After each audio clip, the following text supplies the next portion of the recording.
I'm Pops, and wow, I am having so much fun revisiting Batman the Animated Series. This show is bringing me joy every week.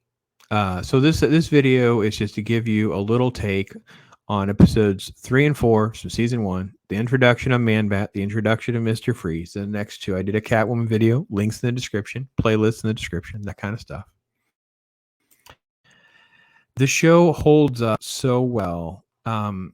Brief synopsis. First episode, Man Bat is called On Leather Wings. We basically get this bat creature is attacking a pharmaceutical company called Phoenix. They're stealing chemicals.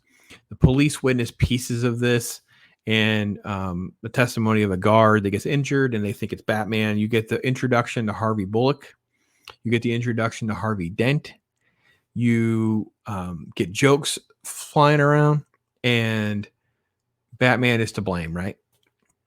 And I got to be honest, everything in this episode works so well, right? The gags between Alfred and Batman. There's a joke about meeting up with a girl named Bambi and tossing burglars out windows versus, he said something about, no, I only toss out butlers or something like that. It's such a good joke, right? Anyway, the Gordon and Bullock eventually see there's actually a bat creature involved, right? And you have this backstory of the bat exhibit and Dr. March, and you get introductions to Francine and Kirk, right? And Kirk has basically gone crazy in this experimentation, but they treat Dr. March as this almost like antagonist because he's so antagonistic towards Bruce and then obviously the whole situation. But it's Kirk who admits basically that he's creating a new species. He's so excited. He's obviously experimenting on himself, and the transformation starts to happen. He can't undo his obsession. And there's this great attack scene, and Man-Bat has Batman pinned. And when Francine walks in, she says, "Kirk," and you see the animation change to embarrassment and sadness and devastation. And he flies away. Of course, Batman grapples his leg. There's a big tussle. They're fighting or whatever. And of course, they end up in scaffolding and crashing. And then Batman takes him to the Batcave, shows him mercy and grace, makes an anecdote, and then returns him to Francine. And there's the thing. Oh, he can't ever transform back. Then we contrast this with the next episode, which is Heart of Ice, possibly one of the best of all time, the introduction of Mr. Freeze. Basically, Freeze is kind of a mediocre villain at this point in the comic books, maybe even lower tier. But here you get vicious, mean, leave the thug. The thug gets frozen, right? Because he's being chased by, Freeze is breaking into Goth Corp, stealing equipment for some sort of experiment. Batman tries to intercept. The thug gets frozen, like, leave him. And even when Batman's trapped, Batman helps the injured thug, helps Johnny, right? Puts him in basically a back to tank, which made me kind of laugh, by the way. But Batman gets a cold, right? Batman gets a cold. You have this humanity that's always happening, always setting up jokes with Alfred giving him chicken noodle soup, to fight the cold. And then you have this backstory of this humanitarian, this evil corporate guy, and what had actually happened with Freeze and his experimentation to try to save his wife, right? And this some of the elements are kind of on the nose, but it sets up Freeze as being this deep,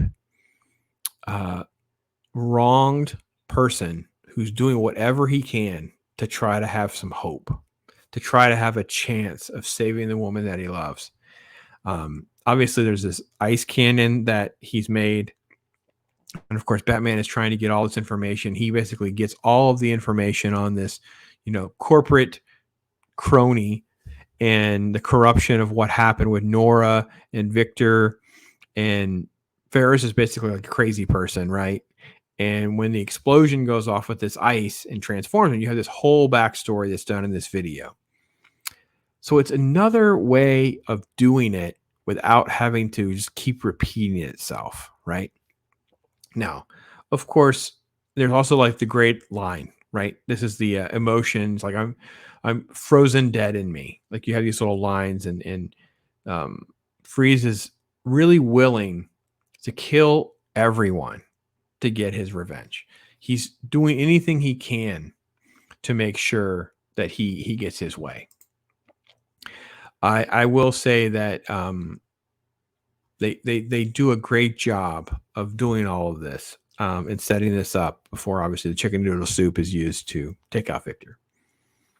But we get two villains that don't get their due introduced. I still don't think they've gotten their due. Definitely not theatrically. When you look at Arnold Schwarzenegger being the only version of this character that's been brought to cinema, it's criminal, basically, right? But you have another set of villains. We had Catwoman. Now we have Man-Bat, who's like basically a Dr. Jekyll, Mr. Hyde situation. But Batman tries to help him. Then you have the villain that's being driven by hope and loss. And Batman helps the thug and ultimately tries to help him, like tries to find a way to get him to stop. Like Batman understands the motivation, but justice must prevail, right? Hollywood can't understand. We can't get any of this in our modern time. This is so good. And by the way, the way the animated series, and again, they're going to say they can't pull this off in real life, and I just don't believe them. But in the animated series, we get what happens in the comic book. Batman just blends in. He just blends into the darkness. He has the cape. You'll have silhouette sometimes. And there were so many opportunities that could have been the approach in the Batman movie. And they didn't do that. They have these stupid, he walks through with the police and all the I hated all of that. I watched these shows and all I wanted to do was watch more. All I wanted to do was to find comic books. All I wanted to do was enjoy more Batman. This is why this show is so great. It is 30 years later, and it just makes you want more. A product that has no expiration date, a product that doesn't die. Entertainment that is not any less entertaining than it is today than it was when it was created. That's why it's great. I'm so grateful that it was made then, and that I'm able to revisit it now and enjoy it with you folks. So stay tuned for another video. I'm Pops. Thank you so much. I did my clip out of order. I should have done a Pop perspective maybe, but I didn't. I did Batman. So I'll just do another Batman as my outro. Give me your comments and thoughts. Is this the best? Are these some of the best in the animated series?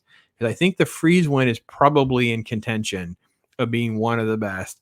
I like the Man-Bat one too. I'm not trying to say any of them have been bad, but the Freeze one is something very, very special about how he gets defined and kind of created.